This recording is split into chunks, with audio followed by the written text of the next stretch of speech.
There is a number that came out of Goldman Sachs last month that most people saw, nodded at, and kept scrolling: 16,000. That's how many jobs AI is eliminating every single month in the United States right now. Not outsourcing, not automation in the traditional sense of robots on factory floors. Artificial intelligence, the same technology you've used to write an email, summarize a document, or generate an image, quietly, systematically removing the need for human beings to perform work that human beings have been paid to do for decades. 16,000 a month. Every month. And the number is growing. Now here's the part that should make you stop whatever you're doing and pay attention. The Goldman Sachs analysis didn't just give us the headline number. It told us who is being hit first. And the answer is not the people most people assume. It's not factory workers. It's not truck drivers. It's not the jobs that have been threatened by automation for 30 years. It's you, or at least, it might be. And by the end of this video, you're going to know whether your specific work puts you in the group that's most exposed. And more importantly, what the people who are coming out of this period ahead are doing differently from the ones who aren't. My name is Astrid, and I look at the financial forces that are reshaping people's lives before most people realize they're being reshaped. Subscribe if you want to understand what's actually happening, not the version filtered through tech optimism or political panic, but the honest picture with real numbers behind it. Let me tell you what Goldman Sachs actually found, because the headlines captured the 16,000 number and missed almost everything else that matters. The study analyzed which occupations had the highest exposure to AI substitution, meaning which jobs involve tasks that AI can now perform at comparable or better quality than a human. Not jobs where AI assists, jobs where AI replaces. Where the human in the equation becomes optional, the finding was uncomfortable in a very specific way. The jobs most exposed to AI substitution are not low-skill jobs. They are entry-level professional jobs, the kind that require a college degree, the kind that used to represent the first rung of a career ladder in finance, law, marketing, consulting, software, healthcare administration, journalism, and dozens of other fields that people spent 4 to 6 years and tens of thousands of dollars in student loans to qualify for document review. Data analysis, report writing, research synthesis, code generation, customer communication, scheduling, content creation, basic financial modeling. These are not the grunt work tasks at the bottom of the professional pyramid. These are the tasks that entry-level professionals were hired to do, trained on, and promoted out of after demonstrating competence. AI can now do most of them faster, cheaper, and without benefits, sick days, or the need to be managed. And here's the detail that makes this genuinely alarming, rather than just theoretically interesting. The unemployment rate gap between workers under 30 and workers aged 31 to 50 in AI-exposed occupations has widened sharply compared to pre-pandemic averages.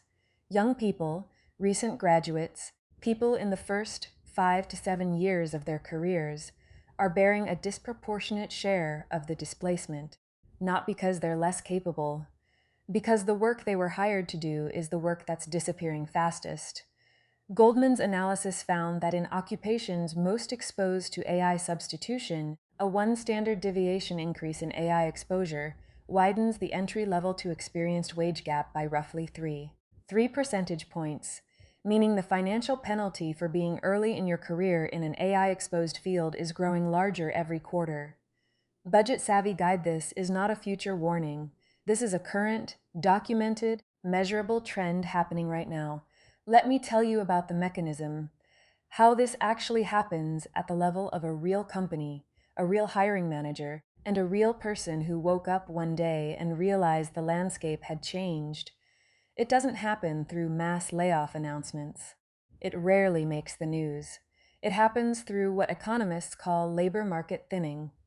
Companies simply stop backfilling positions when someone leaves.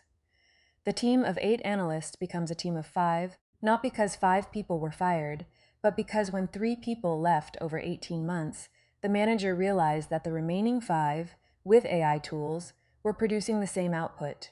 Maybe more. Nobody got fired. Nobody made a dramatic announcement. The job just stopped existing in the way it used to exist. This is why the aggregate number, 16,000 a month, can be true while most people don't feel it viscerally. It's not concentrated in one industry or one headline event. It's distributed across thousands of companies making quiet, individually rational decisions that add up to a structural shift in what the labor market looks like for a generation of workers. And then there's the wage compression effect, which is arguably more insidious than the job loss number itself. Even when jobs aren't eliminated entirely, AI changes their value. If a task that used to require a skilled professional now requires a skilled professional plus an AI tool, the productivity gain doesn't automatically go to the professional. It often goes to the company in the form of being able to pay one person to do what two people used to do, or to pay a less experienced person to do what a more experienced person used to do, because the AI fills the knowledge gap. The result: wages in AI-exposed roles are under pressure in a way that is nearly impossible to negotiate against. You can't ask for a raise based on the value of your labor when AI has changed what that labor is worth in the market. The leverage that used to exist for skilled professionals, built on scarcity of expertise, erodes when the expertise can be partially replicated by software that costs $20 a month. Now, I want to address the thing that every tech optimist will say at this point in the conversation, because it deserves a real answer rather than a dismissal. Technology always creates more jobs than it destroys. The Industrial Revolution, the Internet, this is no different. Here's the honest response to that. They're right that technology historically creates new categories of work. And they're right that AI will create new jobs. It already is. Prompt engineers, AI trainers, AI safety researchers, new categories of work that didn't exist 5 years ago.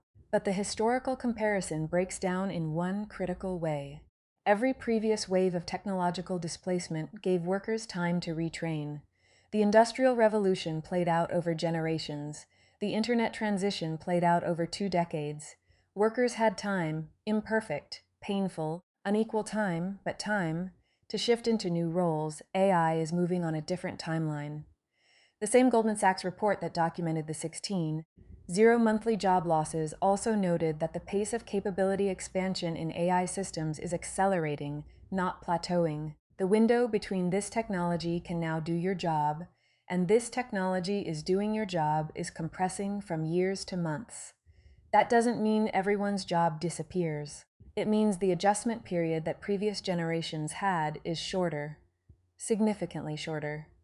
And for people who are currently in the early stages of careers in exposed fields, the question is not, will this affect me eventually? It's, is this affecting me right now, and am I paying attention? The honest answer for a lot of people is, it's already affecting you. You just haven't connected the dots yet. So how do you actually know if your specific job is in the high exposure category? The Goldman Sachs framework gives us a useful lens.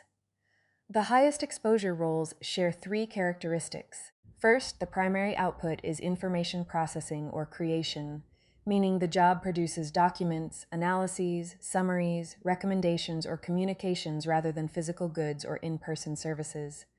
Second, the work follows patterns that can be learned, meaning a sufficiently trained AI can look at thousands of examples of the work product and learn to replicate it. Third, quality can be evaluated at scale, meaning there's a way to check whether the AI output is good without a human expert reviewing every instance. If your job hits all 3 of those, information-based output, pattern following, scalable quality evaluation, you are in the high exposure tier. Not necessarily facing immediate replacement, but facing the reality that the value of your specific contribution is under pressure in ways it was not 5 years ago. The lower exposure jobs share a different set of characteristics. They require physical presence and dexterity in unpredictable environments: plumbing, electrical work, surgery, construction. They require real-time emotional attunement with another human being: therapy, crisis counseling, complex negotiation, genuine relationship management. They require creative judgment that cannot be extracted from pattern recognition, truly original creative work, novel problem solving in genuinely new domains. or they require the kind of accountability and trust that societies have decided must be held by a human being, not a system, judges, elected officials, certain categories of leadership. The uncomfortable truth is that many of the careers that were sold to a generation as secure, prestigious, and well compensated based on their cognitive demands are sitting in the high exposure tier. Law, finance, marketing, journalism, software development at certain levels. Not because these professions are disappearing entirely, but because the number of humans required to staff them at the level they were staffed in 2020 is declining and will continue to decline. Here's what I actually want you to take away from all of this, because a video that tells you the sky is falling and then ends is not useful. It's just anxiety with production value. The people who are coming through this period financially intact, and there are many of them in every field, are not the ones who got lucky or happen to be in the right industry. They share a set of specific orientations to the technology and to their own financial position that I want to lay out clearly. First, they stopped treating AI as something that's happening to their industry and started treating it as something they need to operate. Not because it protects their job in the long run, nothing guarantees that, but because the professionals who can leverage AI to produce more valuable output are the ones who remain relevant in the transition period. The lawyer who uses AI to do in 2 hours what used to take 8 is not replaced by AI. They become more valuable. The analyst who uses AI to synthesize data across dozens of sources simultaneously becomes the person their team cannot function without. The person who refuses to engage with the technology because it feels threatening becomes progressively less competitive against colleagues who don't share that resistance. This is not a cheerful message about AI creating opportunity. It's a practical reality about transition periods. The people who navigate them best are the ones who run toward the technology rather than away from it, not to endorse it, not to celebrate it, but to understand it well enough to use it before it's used as the reason to use them less. Second, they accelerated their financial buffer. This is the part that nobody wants to hear when you're already stretched, but it is the most important thing I can say about navigating a period of labor market uncertainty. The people most damaged by economic transitions are not the ones who lose their jobs. They are the ones who lose their jobs without a financial cushion and are forced into desperate decisions as a result. Accepting any offer, taking on debt, selling assets at the wrong moment, making permanent financial decisions under temporary financial pressure. 3 to 6 months of expenses in a liquid account changes the entire calculus of job loss. It converts a crisis into a transition. It gives you the ability to be selective rather than desperate.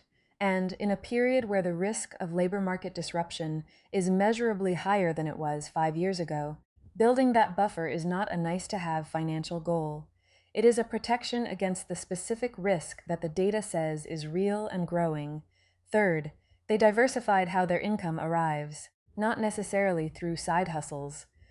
We'll have a whole conversation about why most side hustles don't work the way people think they do, but through understanding that a single income source, tied to a single employer in an AI-exposed field, represents a concentration of financial risk that wasn't there before. This doesn't mean quitting your job. It means building skills and relationships that could generate income from more than one direction. A consulting relationship, a professional skill that translates to freelance work, content that builds an audience over time. Something that means that if the single source of income becomes unstable, the financial foundation doesn't immediately collapse. Fourth, and this one is psychological as much as financial, stop confusing your job with your career. Your job is what your current employer pays you to do today. Your career is the accumulated set of skills, relationships, and expertise that makes you valuable across a range of contexts over time. AI threatening your job is a real and serious thing. AI threatening your career is a different question entirely, one that depends much more on how you respond to the current moment than on what the technology can currently do. The professionals I've seen navigate this period most effectively are the ones who use the disruption as a forcing function, to get very clear about what they actually know, what they can actually do, and what problems they can actually solve, independent of their current job title. That clarity is not a guarantee of stability in a changing labor market, but the absence of it is one of the main reasons people find themselves without good options when the job they had stops existing in the form it existed before. 16,000 jobs a month, growing, concentrated in the early career professional roles that a generation was told were the path to stability and financial security. That is the reality, not the worst case scenario. The current documented trend, and the response to it is not panic. Panic is the least useful thing you can do with accurate information about a real risk. The response is clarity about where you stand, about what your specific exposure is, about what your financial cushion looks like, and how quickly you could build it larger, about whether you are using the technology or waiting to be replaced by the people who are. The people who will look back at 2026 as the year they got ahead of this are doing those things now, before the transition forces their hand. Before the job disappears, or shrinks, or pays less than it used to. Before the moment of clarity comes attached to a financial emergency. You are watching this now. That puts you ahead of the people who aren't paying attention. Do something with that. If someone you know is in an AI-exposed career and hasn't thought seriously about this yet, share this with them. Not to scare them, but because the difference between someone who sees a transition coming and someone who doesn't is almost entirely a function of whether anyone showed them the data early enough to act on it. I'll see you in the next one.